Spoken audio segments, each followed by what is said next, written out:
Welcome to the Profitable Mini Farm. I'm your host, Diego, D-I-E-G-O. Today it's another episode with farmer Jody Roebuck from Roebuck Farm in New Zealand. We're talking small-scale market farming because we want you to be successful, and what success means is you can make a living doing this. I was thinking about this earlier today. I think there's two ways you can approach farming. You can farm to make a living, or farming can be the way you live. I hope it's the latter because I think there is a difference. I have to work a job versus this is what I want to dedicate my life to. And I think that's why a lot of people farm. They want to dedicate their lives to farming, to be around the land, to make a difference in the food system, to make a difference in the environment, to be around their family, whatever that is. We hope that this show and all the content we put out helps you be that change that you want to see in the world. Well, one of my favorite ways to try and change things is through the soil. I always love talking soil with really anybody. So this episode's as much for me as it is for you guys. I think you're going to get a lot out of it. Jody's trained with John Jeavons. If you don't know who John Jeavons is, he's the author of the book, How to Grow More Vegetables Than You Ever Thought Possible. You can check that out on Amazon. It's on like the 10th edition. It's an amazing book for getting marginal soils to be very productive. John Jeavons spent his life doing it. Jody studied under him, and hopefully some of the knowledge that Jody learned from John is passed through in this episode, and you can pass it on to the people who follow on behind you. So without further ado, let's jump right into this one. It's Soils with farmer Jody Roebuck. Jody, coming from a background in biointensive, John Jeavons is super big into soil, and really his whole system, I think, was set up to take a marginal soil or a poor soil and make it something that can produce a lot of vegetables out of it or crops out of it. When you look at your time studying from him, what are some of the big takeaways from John that you still hold with you today in terms of building quality soil on a farm? You're totally right. John's work is really, his outreach has been third world countries where people are really lacking resources, and a lot of the time too that comes with water and quality of soil. So again, recapping, we're on a subsoil. That's our starting point. Compact, no organic matter, topsoil removed, 1975. So the main transformation with us, we haven't thrown the baby out the cot, but I'm still really big on doing the initial work to deepen your soil. And these days we're not doing that with the double. We only double dug once in 2007. And then as we expanded and switched to market gardening, we're using a broad fork or the Roebuck fork to basically deepen the soil as much as we can from the soil surface to allow the crops to be able to grow deep roots and for water retention.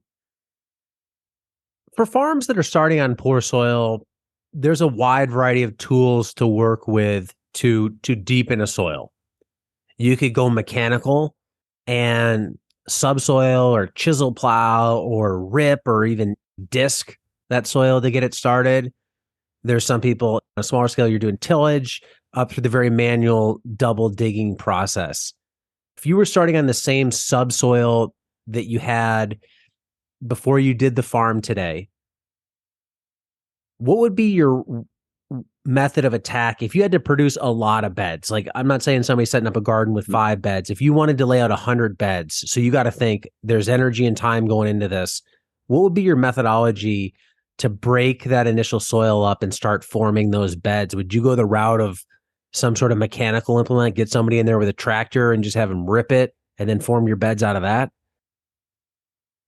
Absolutely. I've been looking at doing a deep rip, ideally with something like a keyline plow or a large power harrow on a tractor to so Joel Salatin talks about the process of disturbance rest, and there comes your succession. If I was starting again, we would simplify our design. We've covered that in an earlier podcast, and I would just hit it with big machinery, but ideally not tillage, just whatever's available locally to you. So we're in a dairy farm region, so we only really have access to giant tractors with giant implements on the back. But I was just in the South Island, which is an orchard industry, and everywhere there's these cute little tractors with smaller kit. So I guess it depends on how challenging your soil is. When we did bring in a tractor on a new field block and we had tarped it to kill it out, it's a medium-sized tractor. I just hit it, mate, and he could only get about 10 centimetres deep. That's how compact we are. So the plough wasn't going down at all. So yeah, I would be using a big machine to get deep ideally without doing the flipping of the soil strata. If you go from that 10 centimeters deep initially that it was, how far do you think your soil stretched down today to be workable? We're just forming new beds at the moment, and I know this is not the fast approach, but 2 people that know what they're doing, 2 hours to form a new bed. Our beds are 50 foot long, 30 inch wide. And basically, in 4 hours of labour, we can create a brand new permanent bed that's there forever. Our beds are about 1.5 foot or 450 mils deep immediately after doing the forming of them. And I'm really big on, we're all got our own style, but I'm really big on creating the soil structure without disturbance or minimal, aerating the soil, and then bringing in the compost and the amendments on top and incorporating that in the surface with the tilther. I know a lot of others, different styles, spread the compost onto virgin ground and then hit it with other techniques. So we bring in the inputs once the bed's created. And it's more of a top dressing versus amending it deeper down. Yeah, so it's probably the tilther's really mixing it in the top strata for sure. Yeah. And then the rainfall and irrigation is, my thinking is allowing the nutrients to go down and also allowing the roots to go down. We see if we cover crop a newly formed bed, the roots just go so deep. And then it's a lot easier. Yeah, it's a lot easier ongoing to continue production in that bed. When we cover crop a new field block that's just virgin ground compact, we've cover cropped for a couple of seasons before forming those beds. And David, my employee, he's definitely in the thinking that when we come to work those beds or to create a new bed, that it is easier. But I'm going to say 30% easier. It's not like it's soft and fluffy deep down. There's definitely organic matter in there, and it's taken out some of the work. Now, we've been doing deep-rooted crops like rye and daikon, a lot of grains, and then terminating them and reseeding. But yeah, the transformation on developing a new bed by hand, whether it's a broad fork, it's pretty.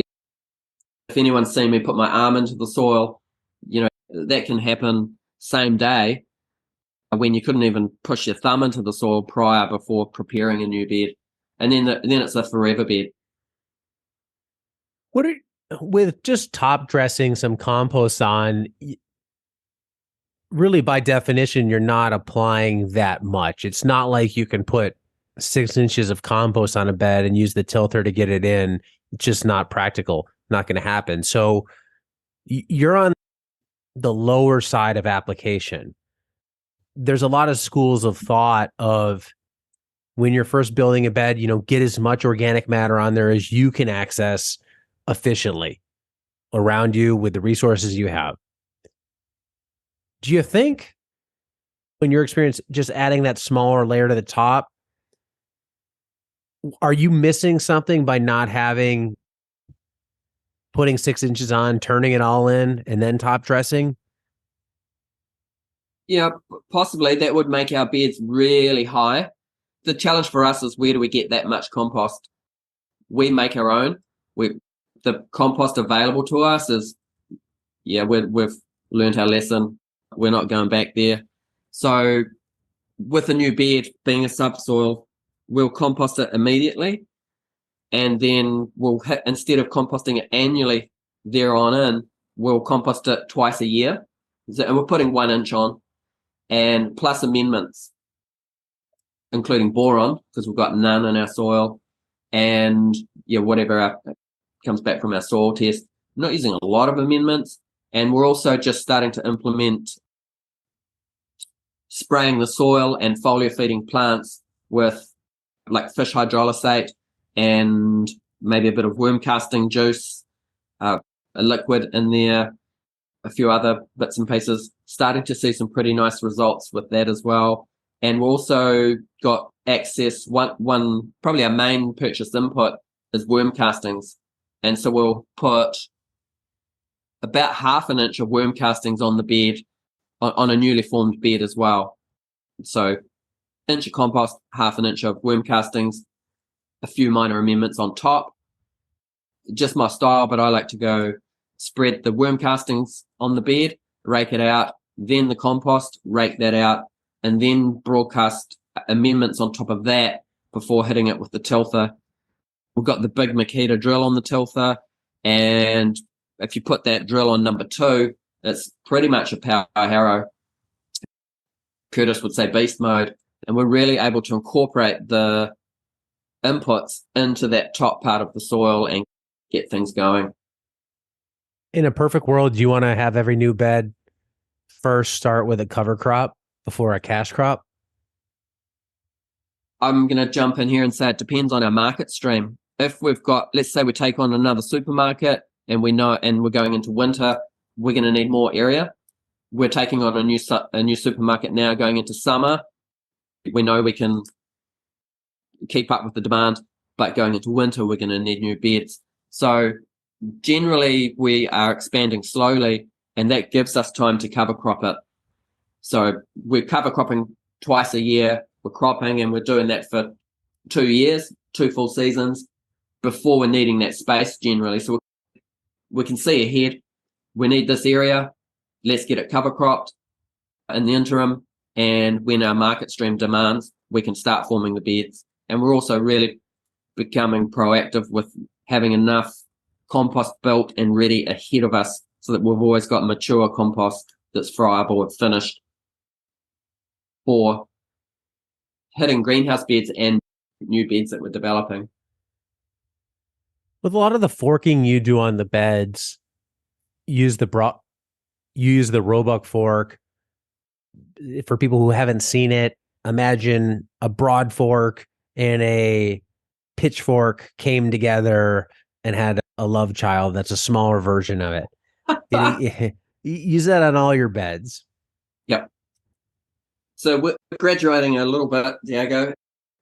We are, because generally we're doing fast crops, but our longer season crops, I would say carrots, coriander, they're outdoors.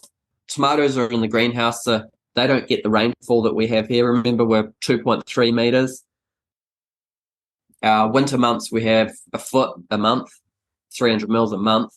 So if we've got a long season crop in, and every bed's different, but if we've got a long season crop in during the wet season, and it's been in 90 days, 100 days, my kind of go-to is put my arm in the soil to see, has it compacted? And if it has, definitely we're going to prep it. And you can use the broad fork the same style too, but I like to see people who are really ergonomic with the broad fork using it laid back a bit and not jumping on it and doing very little levering. So we only got the handle of the fork going down about 200 mils. We're just opening the soil, not even doing much lift. So that's our standard practice. If the bed's looking heavy, we'll prep it when the moisture conditions are just right. But with our fast crops, say we've already prepped a bed, composted it, and grown a mizuna or a lettuce and we come back to the next crop to replant, generally we're not doing any forking, and we're also backing off with the tilter as well.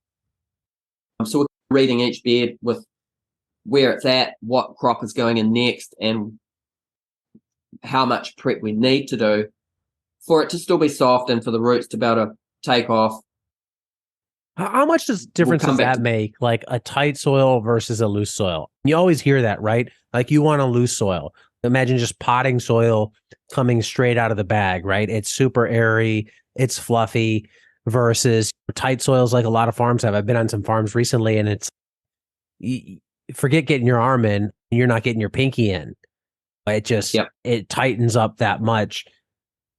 With as loose soils that you have, do you think that's a huge competitive advantage and the plants just do that much better in a looser soil? That's totally what we see in our climate. So much rain and wind here. Yeah. So it also allows us to plant a bit denser, which gives us more of a living mulch. The plants are the mulch. The plants completely covering the bed. We see a real lift in production when we aerate the soil and then also when we compost it. So because we're on a subsoil, we like to compost for our salad greens, whereas I know a lot of people say salad greens are light feeders. With rocket, if we don't put rocket in our best bed, we don't even get to harvest it. And it's all context, what soil you're growing on, climate, but so rocket, basically salad goes in a newly prepared bed with compost and amendments, and then we follow that up with root veg generally. We're also starting to, with really finished compost, because we're small scale and we do a lot of carrots, we're not in the position, I should say, to have a 5-year rotation with carrots. Sometimes we're doing carrots twice in a bed in a year, especially if it's a new bed. And I know that's not ideal, but what we've found by composting before carrots, we're able to really keep the tops beautiful and green. And it's a long-term finished compost, and we're able to avoid like carrot scab, which is a sign from what I hear that your soils are hitting bacterial. Last season, we probably did 50 beds of carrots, and we're doing them year on year. Our carrot scab should be getting worse, but our carrots are getting better. And we only had two beds last year that had any carrot scab in them.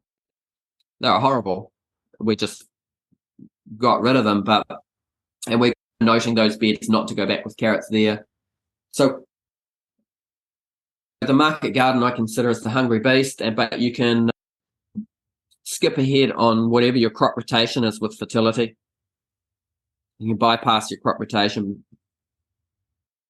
Might not be best practice, but adding the amendments that the crops need, the inputs. Do you think you'll always be forking beds? Not necessarily after every crop, but do you think annually, at least every bed is going to see the fork at some time? I think so. Yep. We're definitely using it less. We used to prep between every crop.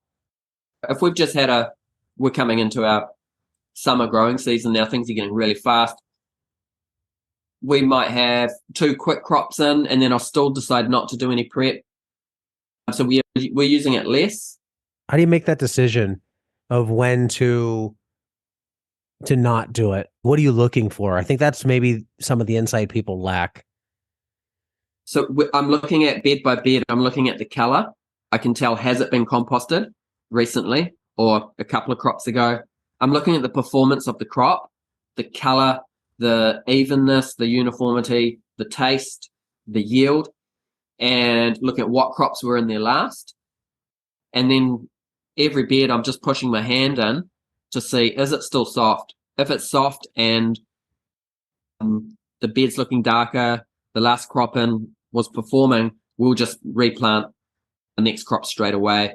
And with the paper pot as well, we are not doing any bed prep at all. Because our soil's so soft, we've been mucking around with the Japanese paper pot, And a tip I got from you, at the bottom of the furrow, that little steel panel that you can bend down, we've bent that down so it actually sits proud of the furrow, or the chute that the chain comes out, it sticks down, because on a really soft soil, what was happening with the paper pot, it was just opening up a huge trench and pushing the soil sideways. So that one adjustment has allowed the furrow to close super nicely. And now we've gone from 3 rows with the paper pot to 5. And if we do bed prep, it just moves the soil around too much. So we're cropping out, terminating or tarping, and then going straight back in, no bed prep with the paper pot. We wouldn't do that on a bed that was showing signs of being really heavy and compact. Say it had overwintered carrots, a ton of rain on it, and the bed was super heavy. We would just choose another bed. So that's how our crop rotation kind of works, was bed by bed. What do we have to plant for our market stream? What's the bed telling us? What are we going to put in here? Yeah, I think that's the key, is what's the bed telling us, and what are the plants in the bed telling us? Because it's real easy to fall in love with creating the optimum soil just for the sake of creating it. It's fun to put stuff on a bed and fun to add a bunch of compost. And then it's always, hey, do I need to do this? If you had a rash on your arm, you'd apply something to try and get rid of the rash. You're not going to apply something to get rid of the rash if you don't have a rash on your arm to begin with. And I think the soil building, we're applying without the rash. Let's just make this amazing soil, but do the plants tell us we need this amazing soil? And I think it's fine. Obviously, you build the soil as much as you want. If it's fun, you enjoy it. But I bring it up to say there's a cost to this, because you're probably buying those amendments. You're spending some amount of energy, both petroleum and physical energy, to move this stuff around and put it out there. And if you don't need it, and it's not really giving you a benefit, I think some of the super soil builders, and I throw myself in this category, like you gotta relax what you're trying to do, because you're overkilling something that just doesn't need it. A couple of other comments, Diego. We are the integrity soils, they call it dreadlocks, but we've got really nice dreadlocks, which is the soil contact to the roots. And I'm going to send a photo that we can put in the footnotes for this podcast. We've got that with our crops we're growing. We've also got it with the weeds that grow. We've also got it in our microgreens have great soil to root contact. And that the mix for our microgreens is homemade seed raising mix, which is just half compost, half garden soil, combined through a very fine a sifter. And Jules Matthews from Integrity Soils was here on Monday. She dug up one of our little microgreens and was like, gave me a pat on the back. She's like, look at the soil contact with your roots. I think that's a sign that plants are working. They're photosynthesizing. This is all kind of the new area we're getting into. I've always seen the soil to root contact right from day one within our farm, but we're just starting to head into a new area with foliar feeding. Pause on the foliar. Yep. Soil to root contact. Do you mean like you're pulling the plant up, and instead of just bare roots, you're seeing soil aggregating up with the root? Yep, totally. They look like Bob Marley. Got it. So it's, hey, I'm just theorizing, I don't know this, but hearing that, I'm thinking, okay, roots are putting out exudates, soil biology is going after those exudates. There's a trade happening. Soil biology puts out gel, for lack of a more complex term, and that binds and aggregates that soil around the roots. Yeah. And then also when we are cropping out, that soil that's coming away with the roots, and the soil shouldn't shake off if it's really got good contact regardless of how wet or dry it is. We used to put a little bit of soil in our compost, but we realized we've got that soil coming with the root crown, I'm going to say, of a plant we're cropping out. What you don't see when you're cropping out is the majority of the roots are staying in the soil anyway. Everyone talks about leaving the roots in. That pretty much, unless you're doing major tillage after each crop, the majority of the roots are the fine root hairs that are down deeper. So we're just manually removing the root crown at the surface, because we're generally direct seeding the next crop going in. And that's a beautiful input to the compost. And once it's mature, it's coming back on the garden as well. Yeah, one of the things you're doing, I know, to build soil, a cash crop that functions as a cover crop is infield microgreens. And we'll do a whole segment on this. But can you just describe what's going on and why it's a bit of a get your cake and get to eat it too scenario, because you're getting you're the best of both worlds? Yeah, Darren Doherty hit me with the saying, you can't be green if you're in the red. That I really took that on. So for us, the pea shoots are the microgreen we're doing in the field, and that they grow so fast. For us, they grow in 12 days in summer. We do them year round. They're 23 days in winter. We force germinate them just like the microgreens, ply and weights on top. But I think might have to come back to the numbers and add them in the footnote, or we'll hit this in detail in another podcast. We're drilling the peas at a seeding rate of 10 tonne to the hectare, or 2.2 acres. That's really off the charts. Everyone knows a pea, by the time you've got a little top on it, you've got a ginormous root already.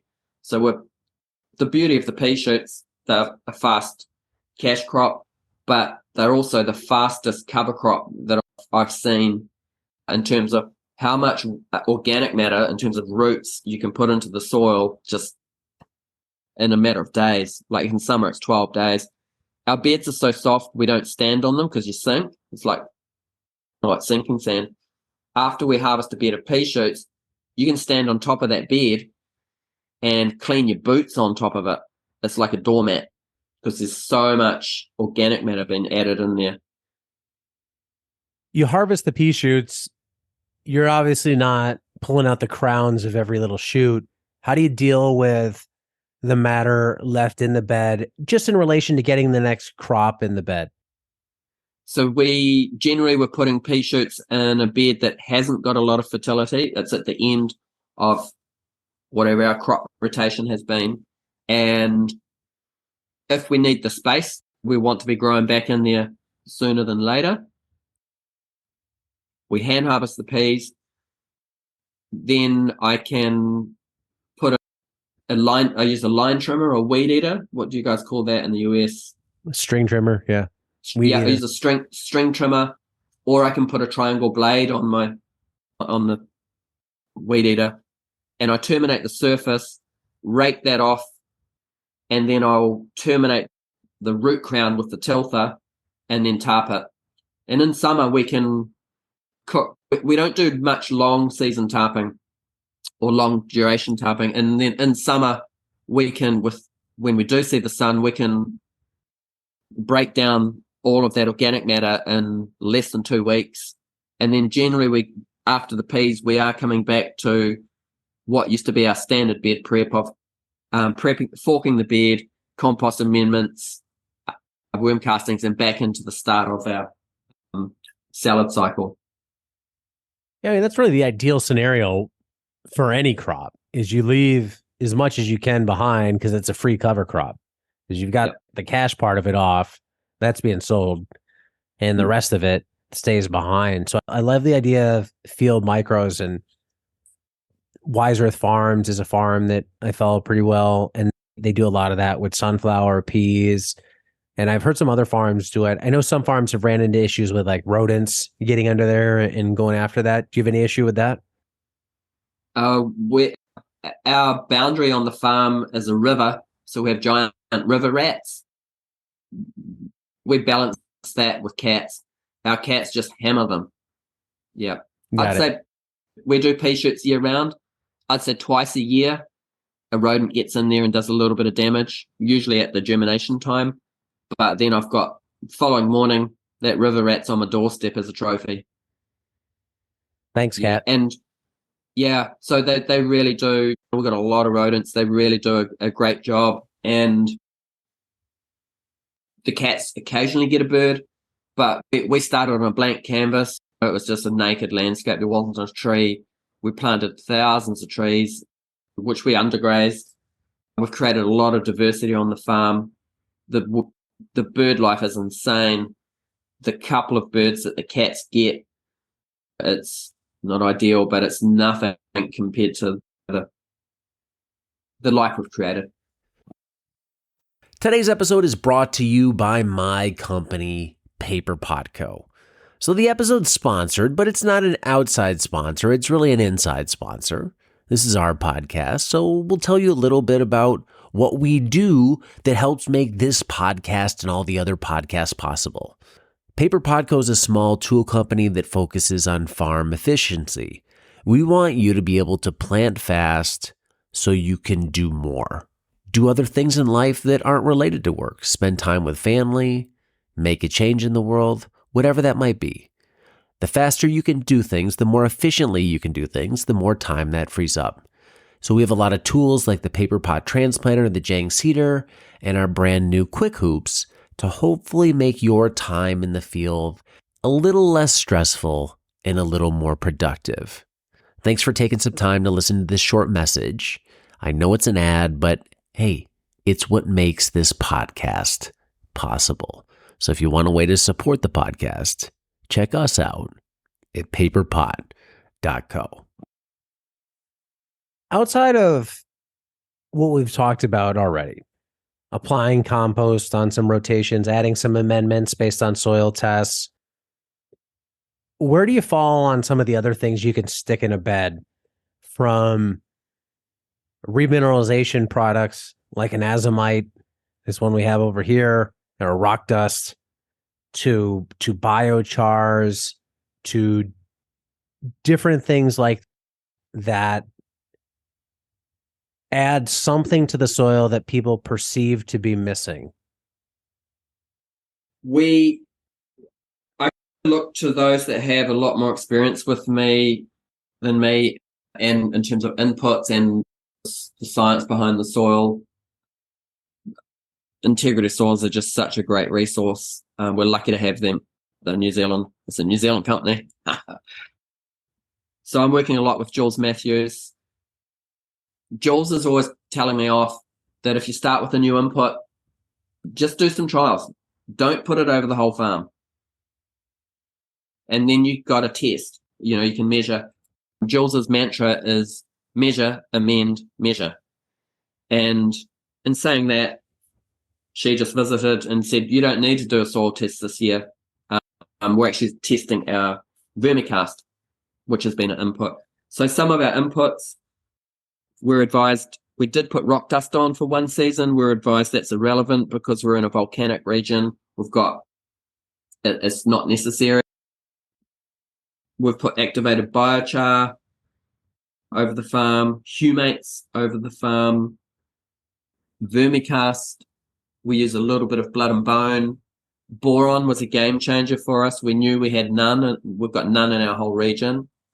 So like 50 grams of boron over a 50-foot bed. Suddenly it's game on for beetroots. We couldn't grow them in the past. So I'm starting to have a bit of respect for what I'm going to call inputs that come in smaller volumes, like a tiny bit of boron. Fish hydrolysate we've started using, and same with we're just starting to use the refractometer so that we can test and measure. And again, Jules's advice on the refractometer is it's not a contest. You're not after the highest reading. You're after you want to see a process that things are improving. It's not don't get a gold medal for having a 12 on your refractometer, but by doing small tests and coming back and measuring to be able to see, is this working? Because if it's not and it's irrelevant, don't put it on. With the refractometer, what's that showing? It's showing how well your plant is photosynthesizing, from what I understand. Yeah. We've had it for a while, but I haven't used it because I haven't understood it. And yeah, Jules gave us a really good explanation about it. And so her advice was, when you take the plant material, don't break it up too fine. Just basically put it in the refractometer and look at your reading. You want to do it a similar time of the day, similar sunlight. That's a challenge for us because we don't get much sun. And then you could do like a foliar feed, come back next day and test what you put the foliar on versus what you haven't, and see if you've got a lift in your bricks reading. And if you have, then it's worth putting on. And so this is all new ground for us. It seems like boron is key to enable everything else to start working. And yeah, I think we're seeing way better color in our crops this year than last year. And David, my employer, his feeling is that it's the vermicast that we've been applying to the beds.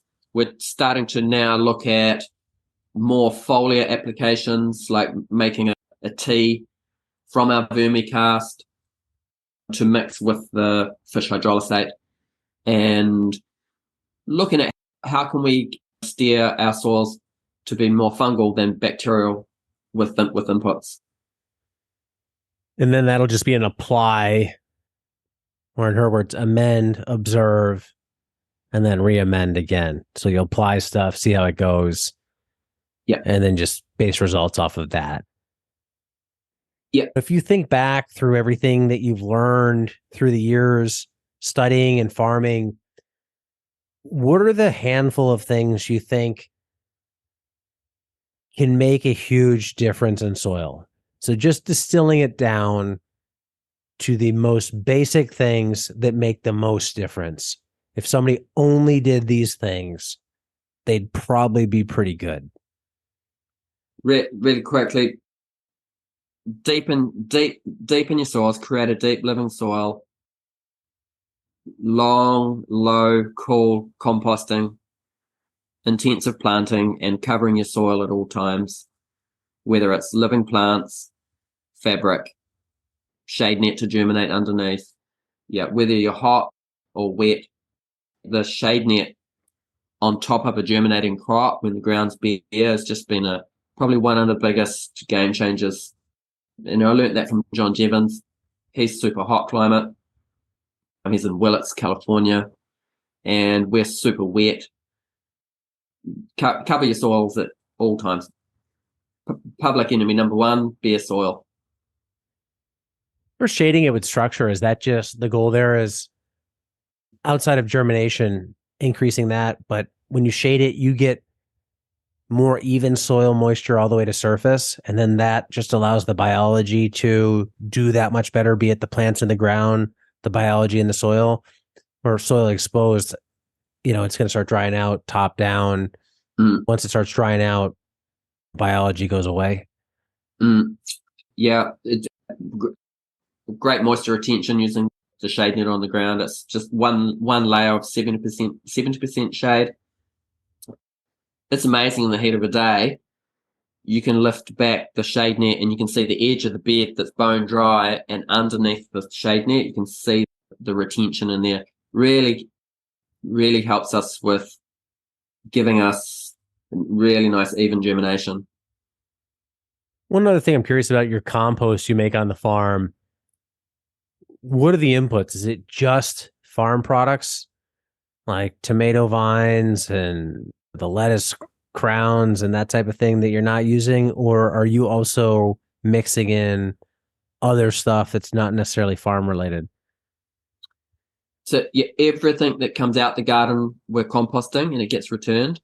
And my neighbors, they are bringing us horse manure, bedding. They cut their own hay that they use as bedding. So we're getting straw, hay, manure delivered regularly from our neighbors, and we're really combining that with all of the garden waste that comes out the garden. And we are making a compost in long windrows. Generally, we make it in one hit.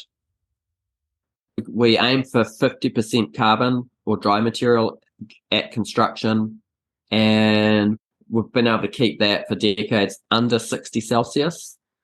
And once that main initial temperature is down, we start turning it. And in our climate, because it's so wet, we are keeping the compost covered. Like it's rain. We just had a big dry southerly yesterday. The farm was dry as a chip, and we had to irrigate last night to save all the young crops. And this morning it's raining by 9 a.m. So we were we turned the compost yesterday. My neighbour's got a bobcat, so we're taking as much labour out of the composting as possible. And this morning, the first job before I come in to meet with you was get the compost tarped, covered, tarp any beds that have been prepped but not planted until the rain passes, and then we can lift the tarps and we can be back in planting again. So the compost, we are, I'd say, turning it. It used to be maybe every month. Now we've got the bobcat. We're turning it every 2 weeks, and just looking till it's finished, friable. The worms have left, they've gone to a new pile, and it's fully mature before applying that to the garden. How long do you think you're at for time frame to mature? 3 months, 6 months, a year? If you're making it 50% carbon at construction and you're not turning it, generally I'm saying it's 9 months. And so we're still doing the same style of construction.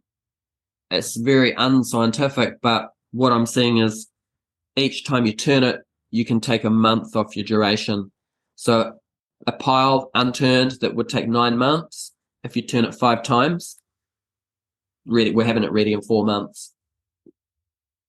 Well, not I love much this. quicker than that. Yep.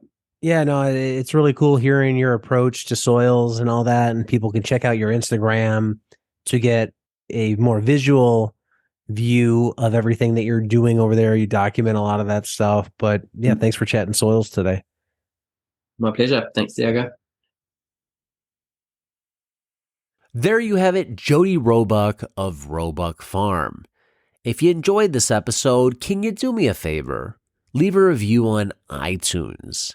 Every review matters. It only takes you a second, but that second has a lot of ripple effects that really, really help the show. So swipe over to Apple Podcasts, leave a review, because it matters. That's all for this one. I hope you enjoyed it. But more importantly, I hope you can use the information in this episode to make a difference on your farm or in your life. So here's wishing you to deep, productive soils for years to come. Thanks for listening. Until next time, be nice, be thankful, and do the work.